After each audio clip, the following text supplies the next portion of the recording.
Bom, e a gente vai seguir repercutindo, claro, essa tomada do Afeganistão, esse avanço do Talibã. Temos um convidado, como eu anunciei, vamos conversar a partir de agora, aqui em Os Pingos nos Is, com o escritor, analista político e editor do Senso em Comum, Flávio Morgenstern, que está com a gente aqui no nosso estúdio em São Paulo. Flávio, boa noite para você, seja bem-vindo, obrigado pela presença. Boa noite a todos, uma honra enorme estar aqui novamente na Jovem Pan. Ô Flávio, agora é uma busca por respostas, né? E eu te transfiro justamente essa pergunta. O que é que permitiu que essa barbárie avançasse dessa forma? O que é que permitiu que acompanhássemos isso que estamos acompanhando agora no Afeganistão, Flávio?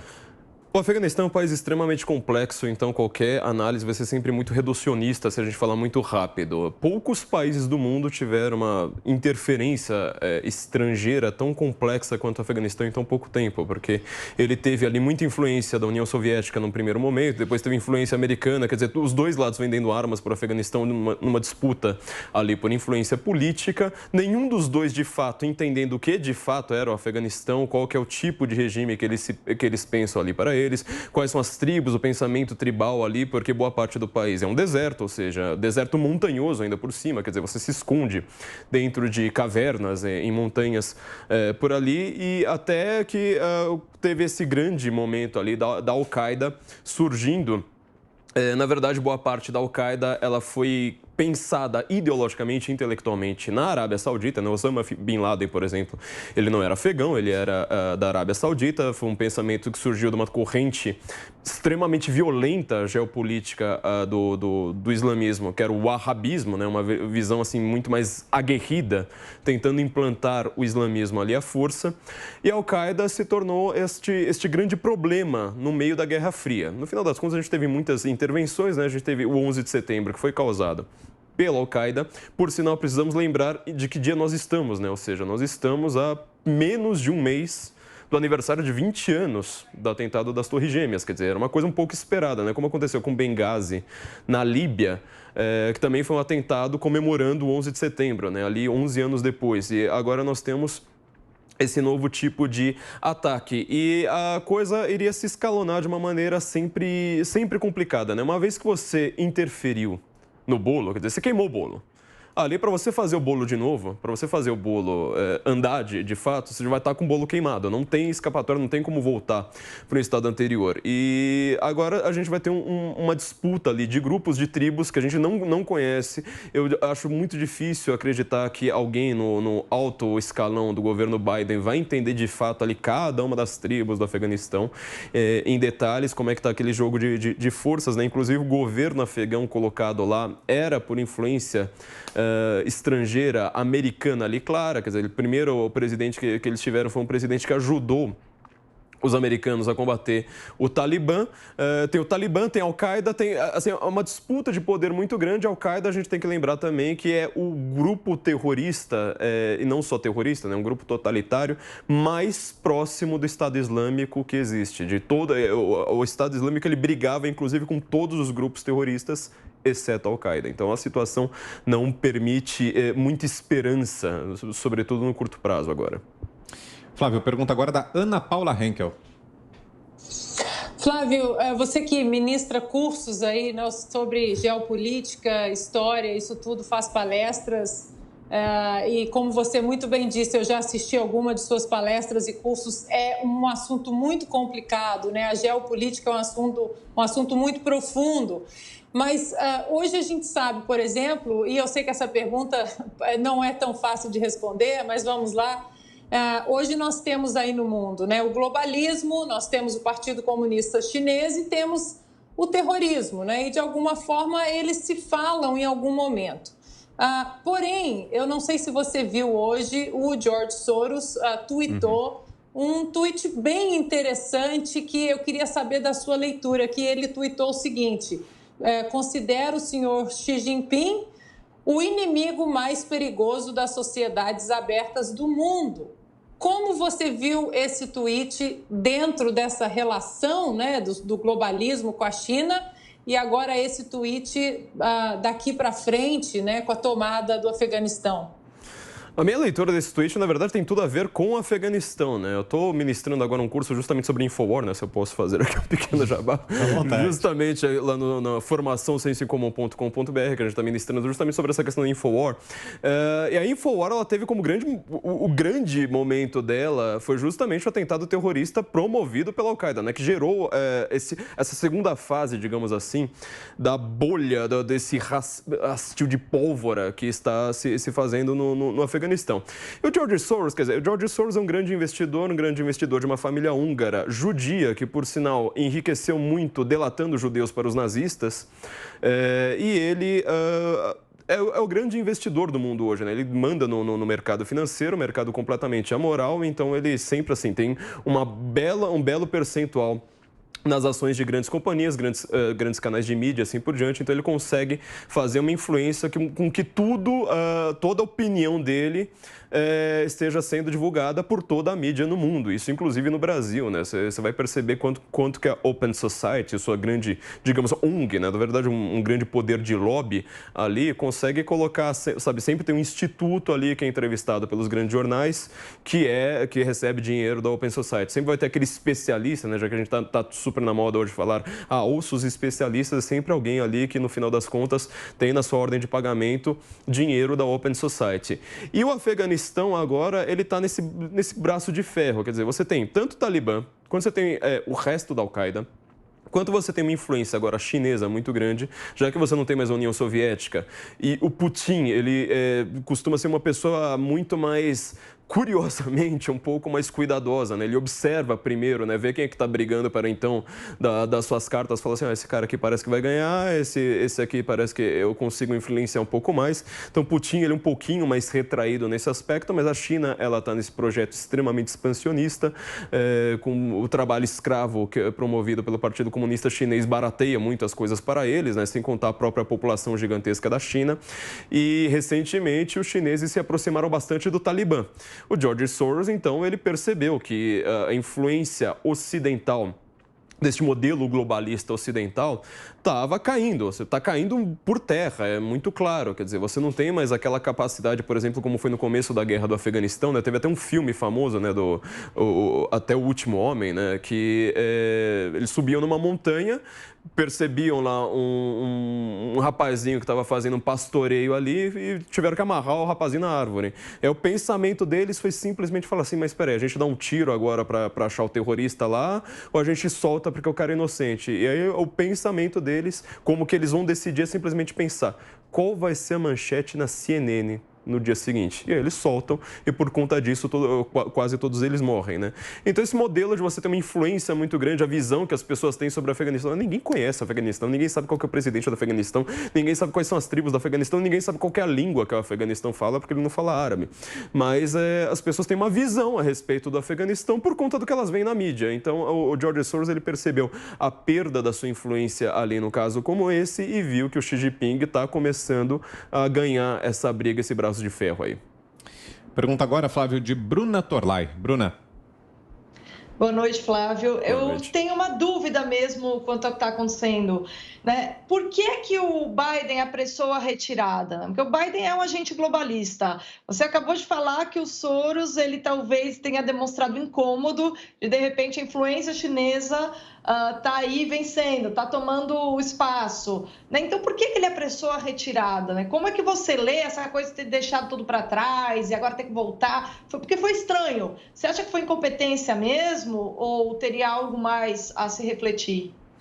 Essa pergunta é um pouco mais complicada do que parece, ela tem uma complexidade muito grande, por causa do seguinte, cada um dos presidentes americanos, ele chega para fazer a sua política externa com uma ideologia própria, e ela não é exatamente contrária à outra, né? O republicano faz uma coisa e o democrata vai fazer a coisa diametralmente oposta. Que a gente consegue perceber que, por exemplo, o George Bush, ele é extremamente influenciado, ele é da ala neoconservadora dos Estados Unidos, que é uma ala que preconiza que você consegue fazer uma intervenção militar e colocar ditadura, ou seja, você derruba um ditador, como foi o caso do Saddam Hussein, e você consegue colocar uma democracia ali no lugar e todo mundo vai viver feliz para sempre. A gente viu o caso do Iraque, que isso aí virou um atoleiro, no final das contas, a primeira coisa que acontece é que quem tem maioria numérica vai querer esmagar a minoria numérica, porque esses países são tribais, são brigas ali, às vezes étnicas, inclusive, né, mas brigas de você pertencer à facção XYZ, e eles ficavam tentando se matar mesmo dentro desse sistema supostamente democrático. O Obama, por outro lado, ele já é um presidente que ele tem uma visão anticolonialista. Curiosamente, ele é o mais brasileiro dos presidentes americanos, porque o anticolonialismo é a visão histórica que é aprendida no Brasil, ou seja, todas as intervenções americanas no passado, elas são horríveis, todas, inclusive as poucas que foram boas. Então, eles querem fazer ali uma espécie de repaginação. Fala assim, vou fazer uma compensação pelo que nós fizemos no passado. Você vê quantas vezes Obama ficou lá, ele fazia qualquer discurso, simplesmente dizendo, olha, nós fizemos coisas muito erradas no passado, agora vamos corrigir tudo. E o Trump, no final das contas, ele... justamente por ser o mais inculto de todos, né, ele chegava para o seu staff e perguntava, olha, eu quero saber uma coisa, quem que é amigo, quem que é neutro, quem que é inimigo? Esmaga o inimigo, o neutro a gente conversa e o amigo a gente vai lá e dá uns docinhos para ele. Eu acho que o discurso mais politicamente incorreto de Donald Trump de todos os tempos, ele foi feito no Paquistão, né, país vizinho. E a mídia não reclamou desse discurso, isso me chamou bastante atenção porque eu estava vendo ao vivo, porque ele disse, nós estamos aqui não para construir países, mas para matar terroristas. Quer dizer, ele chega num país que está ocupado por tropas americanas e fala assim, nós não queremos construir um país, nós queremos matar terroristas. E no final das contas, a mídia nem reclamou muito aí disso, porque isso aí pegaria bem para o Trump. Inclusive, todos os paquistaneses, afegãos, assim por diante, estavam achando muito bonito. Só que o modelo dele é um modelo de negociação. O Trump é o grande homem da negociação. E ele pensa justamente em fazer assim, olha, vamos tirar as tropas, né, as tropas do chão, né, que eles falam, né, the boots, né, as botas, de fato, mas vamos começar a fazer algum tipo de pressão. Então, você faz um atentado ali, às vezes, por drone. Um atentado não, né? Você faz um ataque militar ali por drone, você começa a apagar um pouco os focos do Talibã justamente por conta disso. A gente tem que lembrar que quando o Trump foi eleito, ele estava com o presidente da Exxon, né? Inclusive, isso aí gerou um grande escândalo, que é o homem que conhece todas as rotas do petróleo que financia esses grupos, não só terroristas como totalitários, as rotas ilegais, e ele conseguia municiar ali um por um, falar, eu vou atacar este carro aqui, vou atacar essa cidade, assim por diante. Ele acabou com o Estado Islâmico ali em menos de 6 meses. Foi ele sair agora em questão de 6 meses também, a gente tem de volta esse tipo de modelo, porque o Biden ele não é da negociação, ele volta ao modelo Obama, querendo simplesmente falar assim, vamos tirar as tropas agora de uma vez, mas não tem negociação, não tem um ataque, não tem uma estratégia, não tem nenhum tipo de pressão, nem lobby político, nem lobby econômico, nenhum tipo de negociata ali com os inimigos internos do Talibã, né, como o próprio governo afegão, e ele simplesmente tira as tropas. Isso, para gerar o caos, era a mesma questão do Bush. Quer dizer, quem tem a maioria ali vai acabar dominando. Foi exatamente o que aconteceu. O Talibã tem a maioria, pelo menos, da força, e ele vai conseguir agora aterrorizar a população, estuprar as mulheres que quiser e transformar aquilo ali no caos por um bom tempo. José Maria Trindade, sua pergunta, Zé? É interessante, Flávio, que eu acho que o Afeganistão é hoje talvez não seja mas um dos países mais perigosos do mundo, né? É uma fábrica de refugiados e é um problemão, um país que não tem litoral, né? Cheio de montanhas, de deserto, uma população ali, eu acho que deve estar entre 30 a 40 milhões, né? de habitantes, e provoca uma confusão tão grande.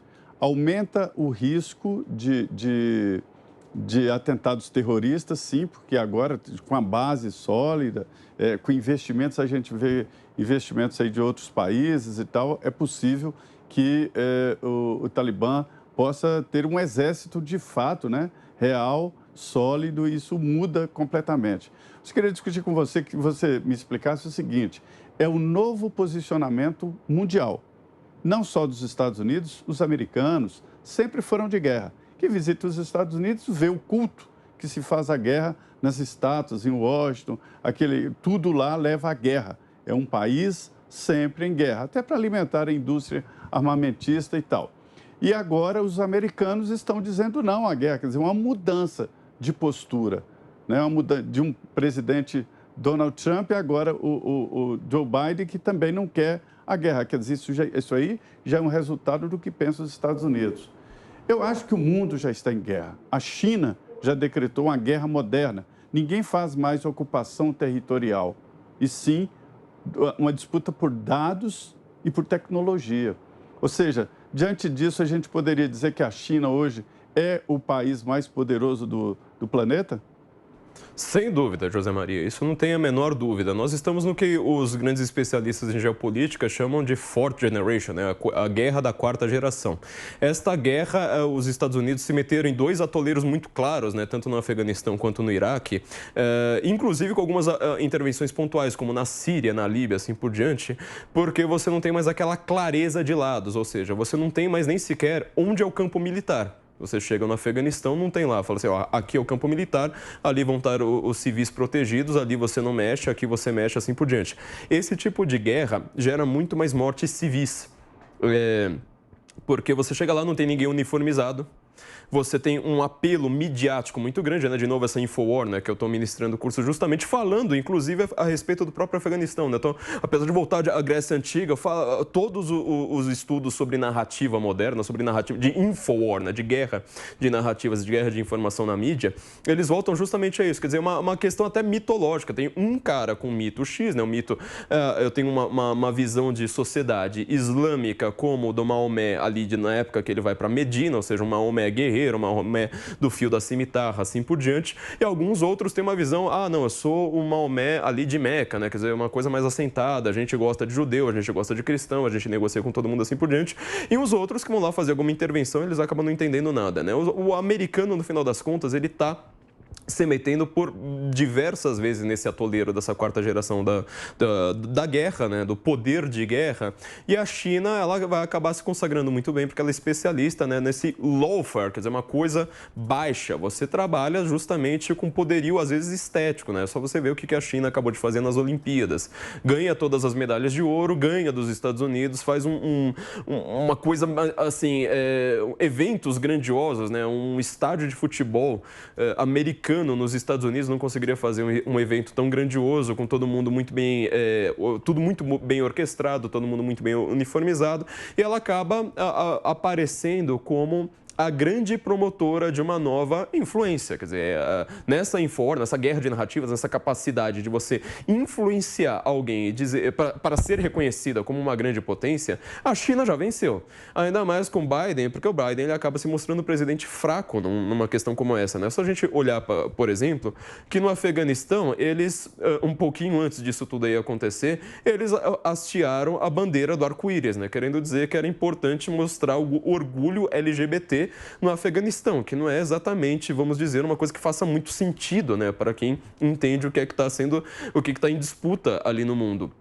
Então, por conta disso, a gente tem hoje uma disputa, na verdade, de ideias e de influência, no qual a China sabe o que está fazendo. E os americanos, definitivamente, eles não fazem a menor ideia do que eles estão fazendo, não só no Afeganistão, como em vários outros lugares. E toda vez que você tem uma interferência do tipo militar, né, modelo militar, ou seja, tropas, troca de tiro, assim por diante, os americanos, eles vão chegar lá e falar assim, mas espera aí, em quem que eu tenho que atirar? Não tem uma pessoa uniformizada aqui, tem gente que está com armas dos dois lados, inclusive eles estão brigando entre si, as disputas tribais ali são muito maiores do que qualquer coisa envolvendo até o presente, né? Eles estão brigando por questões ali do passado e não tem nada a ver com direita, esquerda, com esses conceitos ocidentais que nós temos. Então, essa disputa midiática, essa disputa por território, essa disputa por influência, é tudo por uma questão narrativa e, no final das contas, os Estados Unidos e o Ocidente estão perdendo muito feio. Ana.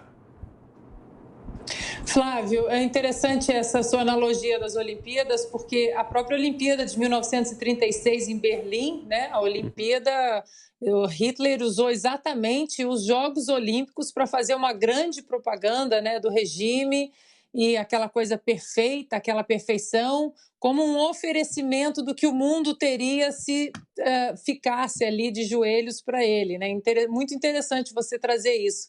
Eu queria que você dissesse, por exemplo, se alguém no Brasil ou em outro lugar do mundo que não esteja muito relacionado com Estados Unidos, Afeganistão e China, se alguém falasse assim, mas essa guerra é lá no Afeganistão, com os americanos, por que eu aqui no Brasil tenho que me preocupar com essa guerra que tem China, Afeganistão e os Estados Unidos? Isso não me interessa. O que você diria? Como eu vou falar para o afegão médio, né? Como diz o pessoal do Pânico, meus amigos do Pânico, né? Ana, você sabe muito melhor do que qualquer pessoa dessa influência dos esportes, né? O Ortega y Gasset, o filósofo espanhol, ele tem um artigo maravilhoso, né, chamado Origem Desportiva do Estado Moderno, que ele está mostrando que, no final das contas, foi essa questão de você colocar regras em uma atividade lúdica, né, que é o que vai gerar o esporte, que vai gerar o Estado, e não o contrário.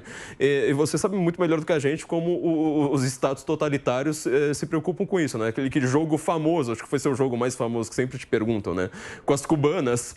Foi exatamente isso, quer dizer, o Fidel tá lá dando esporro no técnico, tá uma briga ali muito grande, porque aquilo ali é uma peça de propaganda enorme para um Estado totalitário. As ditaduras são muito boas em ganhar medalhas em Olimpíadas, né? Até a Copa do Mundo, por exemplo. Copa do Mundo, na época que Hungria, Tchecoslováquia, esses países eram comunistas, eles eram potências. Hoje em dia, a Hungria nunca vai disputar uma Copa do Mundo. Então você tem essa disputa aí muito grande. E essa disputa que vai, no final das contas, responder a sua pergunta. Ou seja, por que o afegão médio, né? Por que as pessoas precisam se preocupar com o Afeganistão aqui no Brasil? Porque você quer saber, na verdade, qual o modelo que nós teremos. Ou seja, nós teremos um modelo liberal, um modelo de liberdade, um modelo que você tem divisão entre poderes, um modelo em que você tem a capacidade de uma sociedade ser um pouco laico, ou seja, permitir alguma liberdade de pensamento, algum dissenso ali interno, ou a gente vai ter um modelo que seja afegão, talibã, seja chinês, porque no final das contas eles vão acabar se miscuindo e serem extremamente parecidos, ou seja, um modelo de pensamento único, um modelo monobloco, um modelo que você só tem um partido político ali no poder.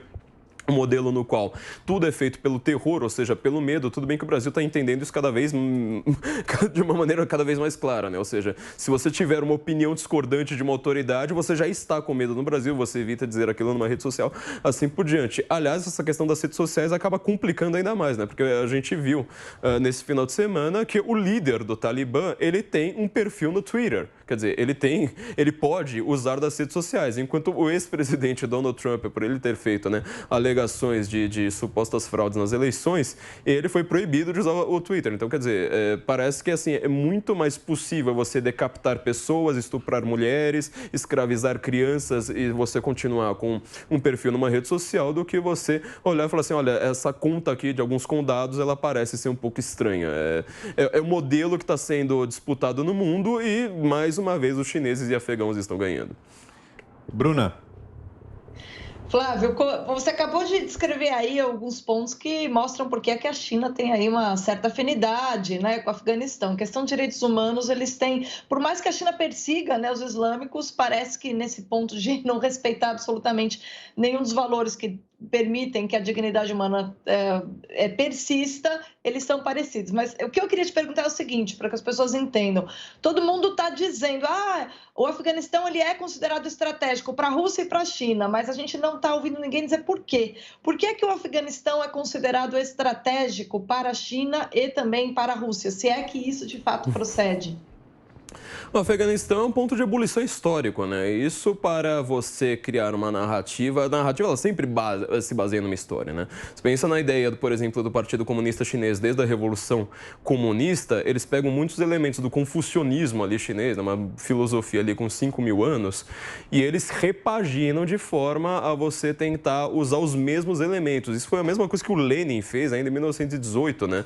Há grandes linguistas que eles estudam justamente como é que, por exemplo, a palavra vost em russo, né, que vai significar uma coisa assim um pouco como senhor nosso, se usava as mesmas rezas, né, as mesmas rezas da igreja ortodoxa, né, o Senhor está conosco, o Senhor, e você troca aquilo ali por Lenin, porque você não consegue substituir um sistema de crenças tradicional das pessoas por nada, você substitui por outro, você precisa ter um algo mais forte, ou pelo menos imposto com mais força, para você conseguir fazer esse tipo de substituição. O Afeganistão, então, ele é um ponto que desde a Guerra Fria, né, o final da Guerra Fria ali, estamos pensando na década de 70 para a década de 80, ele é muito importante mundialmente. Não é a primeira vez que ele está no noticiário, né? Quem viveu os anos 70 e 80 ouviu falar de guerra do Afeganistão ali o tempo todo. O Osama Bin Laden, por sinal, eu já fiz esse tipo de análise em diversas palestras, ele costumava sempre, aqueles vídeos que ele fazia, né, ameaçando os Estados Unidos, assim por diante, você olhava ali no fundo, todos os fuzis que ele estava usando, que ele mostrava ali no fundo, eram fuzis americanos, não eram fuzis russos. Você imagina, a mesma coisa que o Darth Vader ali do Guerra nas Estrelas, né, do Star Wars, ele aparecer e só tá com o sabre de luz azul ali atrás. Quer dizer, não adianta você mandar Jedi pra cima de mim. Isso aqui eu matei tudo. Quer dizer, cada fuzil ele tava dizendo, ó, isso aqui foi um soldado americano que eu matei. Ele sempre trabalhou justamente com essa questão da ideia do medo, né? Tem uma narrativa ali para demonstrar força. E agora a gente vai ter essa disputa novamente. Dá uma impressão que ela é igualzinha à Guerra Fria, mas ela tem as suas particularidades, né? Entre agora um bloco russo-chinês e o bloco ocidental, que, como a Ana aí falou muito bem, é um bloco globalista. Quer dizer, quem está mandando ali no Biden, em toda essa galera, é a turma do George Soros, é a turma do Council of Foreign Relations, é a turma do bloco Bilderberg, né? Então, assim, eles estão querendo ali fazer a sua ideologia, uma ideologia que é a ideia de que você vai democratizar alguma coisa, simplesmente falando, olha, ao invés de vocês ficarem se matando, vocês vão acabar só votando. Aliás, isso parece ser um meme, mas hoje mesmo nós noticiamos isso no Senso em Comum, por sinal, né? A ONU tweetou, isso não é brincadeira, a ONU tweetou de verdade, pedindo quase por favor para o governo talibã voltar à mesa de negociações, porque esse negócio de matar aí estava um pouco fugindo do controle, então era melhor o Talibã conversar, né? Só faltou aquela piada final. Eu falo assim, olha, vocês precisavam se entender como bons cristãos, né? E para fecharmos, Flávio, mais uma pergunta de José Maria Trindade. Zé? Flávio, eu não encontro aqui na pauta de exportação do Brasil nada, nenhuma relação com o Afeganistão. O que nós temos com isso? Ou seja, qual é a repercussão aqui no Brasil dessa mudança? Isso aí vai ser uma coisa um pouco mais indireta, né? Ou seja, a gente tem uma influência agora muito grande da China, que não era o nosso parceiro comercial. A gente tem que sempre lembrar, eu tenho repetido isso N vezes, ou seja, quando você pensa ali na década de 70, antes de você criar a Embrapa, década de 60 para trás, sobretudo, o Brasil ele era um nada geopolítico, quer dizer, a gente não tinha uma importância para o mundo. Inclusive, quando o Estado de Israel foi feito, né, chamaram o Brasil para presidir a Assembleia da ONU, justamente porque você pensa num país neutro, quer dizer, o Brasil ele não tinha uma relevância geopolítica. Isso fica muito claro quando você volta para os filmes dos anos 80, por exemplo, né? Sempre que se fala de América do Sul, você escolhe um país, Colômbia, né? Você escolhe um país que fala espanhol, porque ninguém lembra do Brasil. Assim, você pega um ator de qualquer um dos países, faz um intercâmbio ali, finge que ele é de outro país e pronto, está resolvido. Nunca se falava do Brasil até então. Agora, nós temos uma importância estratégica para o mundo brutal, da qual pouco se fala. Nós somos agora o celeiro do mundo. Depois da Embrapa, né, o Brasil Paralelo também falou muito bem disso, nós temos agora uma capacidade de exportação de alimentos muito grande. Isto significa que nós alimentamos praticamente 1/5 do mundo, ou seja, nosso maior parceiro comercial hoje é a China. Quando você olha para a bancada, que era a famosa bancada do boi, né, que todo mundo entendia como uma bancada extremamente direitista, conservadora, não sei mais o que, ela está rachada na Câmara dos Deputados, porque boa parte dela está simplesmente preocupada em manter os negócios com a China, que é o nosso maior. A gente tem uma grande capacidade de exportação, né, para a China, e outra falando, não, mas espera aí, a gente está querendo agora também manter alguns valores ali, cristãos, alguns valores de liberdade, vamos usar o nosso comércio agora para fazer um lobby do bem, né, para conseguir fazer uma coisa como essa. Então, a gente, agora você imagina, né, Estados Unidos e Rússia entrando numa guerra por causa do Afeganistão. Essa guerra vai ser extremamente custosa e ainda mais num território que tem poucos alimentos. Quem é que vai alimentar as tropas? Você entendeu que a questão agora, por que o mundo inteiro está agora falando de Amazônia, né? Por que o Biden estava falando de Amazônia quando ele estava para ser eleito? Ele não está nem aí para a Amazônia, ele está preocupado com Goiás, ele está preocupado com Mato Grosso, ele está preocupado com onde tem carne, entendeu? Um desses exércitos vai ter bife, o outro exército vai passar fome. Nós vamos decidir isso. E por isso nós temos uma importância muito grande. É esse o nosso papel nessa grande guerra de narrativas agora. Muito bem, esse é o Flávio Morgenstern, esteve conosco aqui em Os Pingos nos Is. Flávio, que é escritor, analista político, editor do Senso em Comum. Obrigado, Flávio, pela visita aqui aos nossos estúdios. Uma boa noite, obrigado pela conversa. Muito obrigado, boa noite a todos. Agora eu tenho que correr para gravar justamente o meu projeto da formação Senso em Comum. Uma honra enorme estar aqui com tão boas companhias. Então, bom trabalho, Flávio. Até uma próxima. Muito obrigado.